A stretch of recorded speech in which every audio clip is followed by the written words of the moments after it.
Choutuppal municipality పరిధిలోని జంగాల కాలనీలో గత 35 సంవత్సరాలుగా నివాసం ఉంటున్న 250 పై చిలుకు నిరుపేదలకు ఇండ్ల పట్టాలు, విద్యుత్, వైద్య, మంచినీటి సదుపాయాలు కల్పించాలని బీసీవై పార్టీ రాష్ట్ర నాయకులు చిలకల శ్రీనివాస్ యాదవ్ ప్రభుత్వాన్ని డిమాండ్ చేశారు.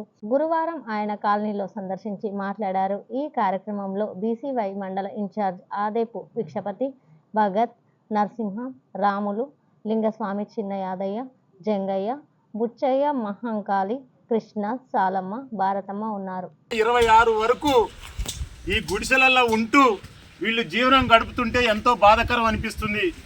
వీళ్ళు ఇంకా పొరకలు కట్టుకుంటూ చీపురు లాంటివి కట్టుకుంటూ ఈత చేపలు తయారు చేసుకుంటూ పాత ఇనుప సామాన్ లాంటి చిన్న చిన్న బేరాలు చేసుకుంటూ అదే ఇదే ప్లాస్టిక్ కాగితాలు, ప్లాస్టిక్ సీసాలు లాంటివి వీటన్నిటిని కలెక్ట్ చేసి వ్యాపారాలు చేసుకుంటూ ఈ సమాజంలో బతుకుతున్నారు. ఇంకా ఈ సమాజం ఎంతో అభివృద్ధి అయి ఉన్నా కానీ ఇంకా గుడిసెలలో ఉన్నారు. దాదాపుగా ఇక్కడ 60 ఫ్యామిలీల దాకా ఉన్నాయి. దాదాపుగా 60 గుడిసెలు వేసుకొని ఇక్కడ 40 నుంచి 50 గుడిసెలు వేసుకొని ఇక్కడ ఉన్నారు. ఇక్కడ ప్లాట్లు ఉన్న వాళ్ళు గుడిసెలు ఉన్నాయి, ఇంకా ప్లాట్లు లేని వాళ్ళు ఉన్నారు. ఇక్కడ పిల్లల పరిస్థితి ఎంతో గందరగోళంగా ఉంది.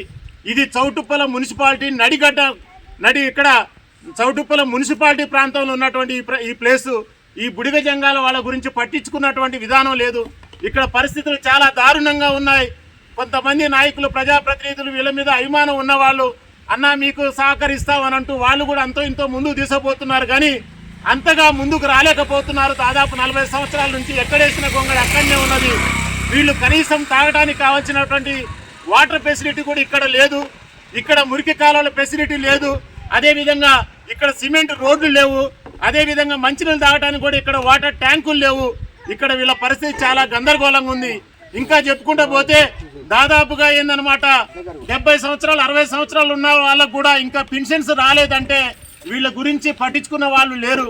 వీళ్ళు అప్లై చేసినా కానీ పెన్షన్స్ ఇంకా ఇవ్వలేదు. అదేవిధంగా రేషన్ కార్డు కూడా ఇంకా కొంతమందికి రాలేదంటే ఎంత బాధాకరంగా ఉంది. ఇక్కడ ఉన్నటువంటి పరిస్థితులు చూస్తుంటే నాకు ఎంతగానో బాధ అనిపించింది.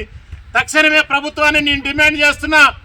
ప్రభుత్వ పాలకులారా, ప్రజాప్రతినిధులారా, ఇవాళ 2 కోట్ల బడ్జెట్ పెట్టినా కానీ ఇవాళ ఎటుపోతున్న ఈ నిధులన్నీ కూడా అర్థం కావట్లేదు. ఈ నిధులను ఇక్కడ ప్రజలు ఏందనమాట ప్రజల దగ్గర నుంచి శిస్తులు వసూలు చేస్తున్నారు, ఏదో సేవ చేస్తున్నారని అంటున్నారు. కానీ ఇవాళ మున్సిపాలిటీ ఇంత డెవలప్మెంట్ అయినా కానీ ఇక్కడ ఉన్నటువంటి ప్రజానికాన్ని ఆదుకున్నటువంటి దిక్కు లేదు. దాదాపుగా ఇన్ని సంవత్సరాలుగా ఉన్నటువంటి గుడిసెలు వేసుకున్నటువంటి వీళ్ళు ఇందిరమ్మ ఇళ్లకు అర్హులు కారా అని నేను అడుగుతున్నాను ప్రభుత్వాన్ని. మీరు తక్షణమే ఆలోచన చేయాలి. ఇల్లు లేని వాళ్ళకి ఇల్లు కట్టించాలి, ఇందిరమ్మ ఇల్లు కట్టించాలి. ప్లాట్లు లేని వాళ్ళకి ప్లాట్లు ఇవ్వాలి. అదేవిధంగా ఇక్కడ ఫ్లోరైడ్ సమస్య వల్ల దాదాపు 2-3 వికలాంగులుగా మారి వీళ్ళు ఏం పని చేయలేనటువంటి దీన స్థితిలో ఉంటే ఎంతో బాధాకరం అనిపిస్తుంది. వీళ్ళ గురించి తక్షణమే ప్రభుత్వం పట్టించుకోవాలి. లేనట్లయితే ఎంఆర్ఓ ఆఫీసును ముట్టడి చేస్తాం. ఇప్పటికే మరీ తెలియజేస్తున్నాను. ఎంఆర్ఓ ఆఫీసును ముట్టడి చేస్తాం, మున్సిపాలిటీ ఆఫీసును ముట్టడి చేస్తాం. గౌరవనీయులైనటువంటి రాజగోపాల్ రెడ్డి గారు, మీరంటే ఎంతో అభిమానం. మీ దృష్టికి ఈ విషయం రాకపోవచ్చు అని అనిపిస్తుంది. ఎందుకంటే మీరు ఈ ప్రాంతంలో కరుణ కలిగినటువంటి వ్యక్తి. మీ దృష్టికి ఈ విషయాన్ని తీసుకొస్తున్నాను. అదేవిధంగా కొత్తగా మున్సిపాలిటీ చైర్మన్ గా ఏర్పాటైనటువంటి మొగదాల రమేష్ గారు, మొగదాల పావని రమేష్ గారు, ఈ విషయంపై మీరు తక్షణమే ఆలోచన చేయాలి. ఇక్కడ ఉన్నటువంటి ఈ బుడిగ జంగాల కాలనీలో ఇక్కడ ఉన్నటువంటి ఈ ప్రాంతం అంతా కూడా చెత్త చెదారంతో, చాలా విపరీతమైనటువంటి చెత్త చెదారంతో ఉంది. నివసించడానికి అనుకూలంగా లేదు. అంతేకాకుండా లక్ష్మమ్మ అనే వ్యక్తి, పస్తం లక్ష్మమ్మ అనే వ్యక్తి పాము వరిసి చనిపోయిందంటే ఇక్కడ స్థితి ఏ విధంగా ఉందో మనం అర్థం చేసుకోవాలి.